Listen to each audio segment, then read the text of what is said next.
আমরা গোধূলি লগ্নে অর্থাৎ গোধূলি বেলায় মাহাতাবপুর ও কাশ্মীরনগর দিয়ে যাওয়ার একটি রাস্তা, যেটি বালিয়াঘাটিতে গিয়ে মিশে যায়। অর্থাৎ এই রাস্তা ধরে আমরা যাচ্ছি এবং এই বালিঘাটি যাওয়ার পরে আমরা ফিডা ক্যানেল অর্থাৎ যে আমুয়া ঘাট বলে, সেই আমুয়া ঘাট বা বালিঘাটি ঘাটের দিকে মাডাং, যেটা মাডাং নামে পরিচিত এলাকায়, সেখানে আমরা যাব। কিন্তু তার আগেই এই অপরূপ সৌন্দর্য আমাদের মুগ্ধ করে। অপরূপ প্রকৃতির অপরূপ সৌন্দর্য দেখে আমরা থেমে গেছি। আমি আর আব্দুল মালিক ভাই রয়েছি, ভাইকে আব্দুল মালিক দা। তো আপনারা দেখতে পাচ্ছেন আমি দাঁড়িয়ে রয়েছি সবুজের মাঝে এবং গোধূলি লগ্নে। আর নিঃসঙ্গ রাস্তাটা দেখতে পাচ্ছেন মাঠ বরাবর চলে গেছে। আমরা যেতে লাগলাম ওই রাস্তা ধরে। রাস্তাটি যে মিশবে একবারে বালিঘাটিতে, মাঠের মধ্যে এই রাস্তাটি, এটিও বালিঘাটির মধ্যে অবস্থিত। পশ্চিম দিগন্তে সূর্য অস্ত যাচ্ছে, গোধূলি আলোয় আলোকিত হয়েছে চারিদিক। গোধূলির আলোয় রঙিন হয়ে উঠেছে পশ্চিম দিগন্ত, আর গোধূলির সূর্যর ছায়া পড়ছে জলে, আর গোধূলির আলোয় ঢেউ উঠছে সবুজের মাঠে।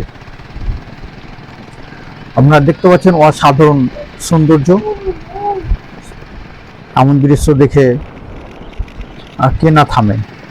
দেখতে পাচ্ছেন গোধূলি সূর্যের ছায়া পড়ছে ওই জলে, অর্থাৎ সূর্য যেন তার মুখ দেখছে জলের আয়নায়। অসাধারণ দৃশ্য, আকাশের দৃশ্য দেখতে পাচ্ছি আমরা জলে।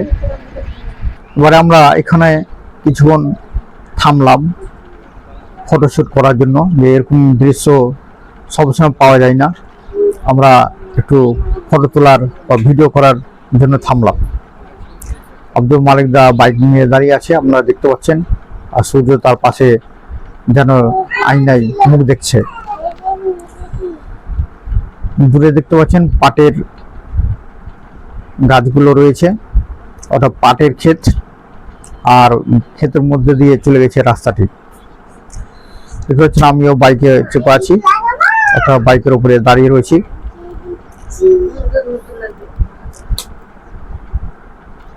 আমরা কিছুক্ষণ এইখানে কাটালাম। রাস্তাটি যদি একটু খারাপ হয়ে গেছে, আপনারা দেখতে পাচ্ছেন জল দিয়ে মাছ রাস্তাতেও।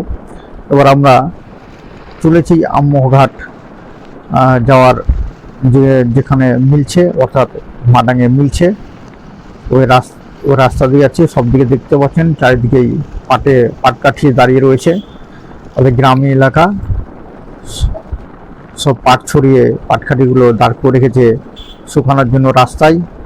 আর বর্ষার জলে জলমগ্ন হচ্ছে মাঠগুলো। আর দেখতে পাচ্ছেন সূর্যের আলোয় আলোকিত হচ্ছে চারিদিক, অর্থাৎ পশ্চিম দিগন্তের সূর্যের ছায়া পড়ছে জলে। অপরূপ সৌন্দর্য লাগছে দেখে। আমাদের সঙ্গে সঙ্গে যেন সূর্যটিও যাচ্ছে। আমরা এখানে কিছুক্ষণ থামলাম, চারিদিকে জলমগ্ন অবস্থা, আর সেই জলে গোধূলির সূর্য রয়েছে।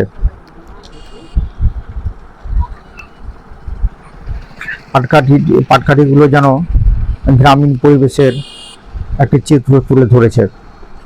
আপনারা দেখতে পাচ্ছেন সব রাস্তার চারিদিকেই জল আর জল।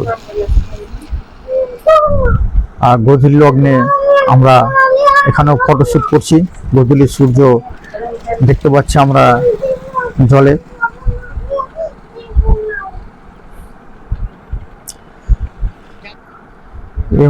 এই মাঠগুলোতে মানে বর্ষা না থাকলে এখানে মানে চাষবাস হয়, কিন্তু জল জমে থাকায় মনে হচ্ছে হয়তো নিয়োজিত জলভূমি, কিন্তু আসলে এগুলো জলভূমি নয়। এগুলো আসলে ক্ষেত, এগুলোতে চাষবাস হয়। আমরা এই যে পাট, এগুলোতে আসলে পাট বোনা ছিল, সব পাট তুলে নিয়ে আপনারা দেখতে পাচ্ছেন সে মানে পাট ছড়িয়ে এনেছে এবং পাট কাঠিগুলো দাঁড়িয়ে রয়েছে চারিদিকে, অর্থাৎ রাস্তার দুই ধারে। এগুলোর জন্য, এই পাটকাঠিগুলোর জন্য একটা সৌন্দর্য বৃদ্ধি করেছে। আমার এবার চলে এসেছি পাশেই, ওখানে একটি এলাকা, এই এখানে দেখতে পাচ্ছেন একটা মাছের জাল রয়েছে। সে মাছের জালে মানে এখানে মাছ ধরে আর কি, যেহেতু জলাশয় রয়েছে। আর দূরেও আপনারা দেখতে পাচ্ছেন পাটকাঠি সব দাঁড়িয়ে রয়েছে। পাটকাঠির মানে কি বলবো, মানে আঠি বলতে গেলে একসঙ্গে বেশ কিছু পাটকাঠি করে মানে দাঁড় করা যায়। এখানে দেখতে পাচ্ছেন মাটি কেটে অনেকটাই মানে মাটি কাটা হয়েছে। এই জায়গাটি থেকে দেখতে পাচ্ছেন তার ক্ষত চিহ্ন।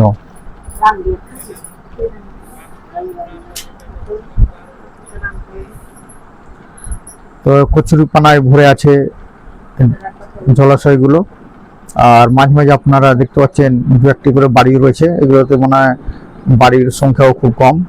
আসলে লোকালয় ছেড়ে আমরা একটু মাঠের দিকে এসেছি এবং মাটাঙ্গের পাশে রয়েছি, যে ফিডার ক্যানেল রয়েছে সেই ফিডার ক্যানেলের পাশে রয়েছে আমরা।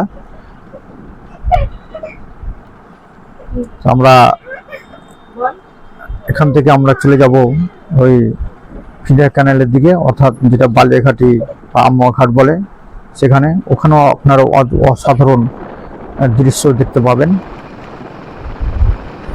আমরা সেই মানে ফিডার ক্যানেল বরাবর যে রাস্তা, এই রাস্তা ধরে যাচ্ছি। এই রাস্তাটি একবারে ফারাক্কা থেকে লালগোলা পর্যন্ত যাওয়া যায়। এই রাস্তা ধরে আয়রন ব্রিজের তলা দিয়ে